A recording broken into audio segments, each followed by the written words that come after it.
trapped in a freezing, isolated cabin. The fire is dying. The food ran out weeks ago. Starvation is clawing at your stomach, warping your mind. And the only thing left alive in that room with you is your companion. In the folklore of the Great Lakes, giving into that desperation does something far worse than kill you. It destroys your soul, and it turns you into this. This is the Wendigo, malevolent, supernatural spirit deeply rooted in the folklore of the Algonquian peoples. From the Cree to the Ojibwe.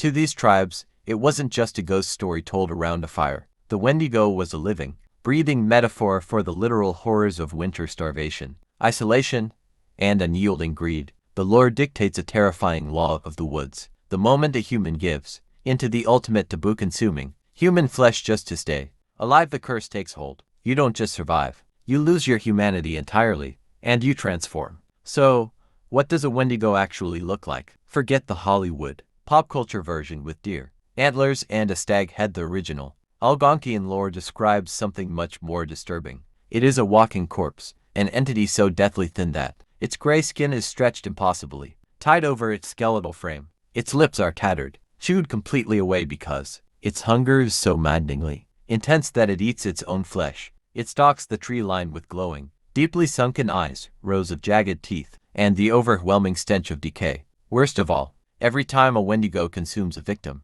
it grows in direct proportion to the person it just ate. It can never be full. Its agonizing hunger can never be satisfied. But why did indigenous cultures create such a terrifying nightmare? The truth is, it was a vital survival mechanism. During brutal, unpredictable winters, when communities were completely cut off from the world, the threat of starvation was terrifyingly real. The myth of the Wendigo served as an absolute psychological deterrent, making the idea of cannibalism so horrific that you would rather starve than succumb to it. This fear was so deeply rooted that historians and psychiatrists later documented a real condition known as Wendigo psychosis, a culture-bound syndrome where individuals developed an overwhelming, paranoid delusion that they were turning into the monster, accompanied by an insatiable craving for human flesh. Ultimately, the legend was a stark, desperate warning to the tribe. Greed and selfishness will destroy the community. So, the next time you find yourself in the deep woods during a freeze,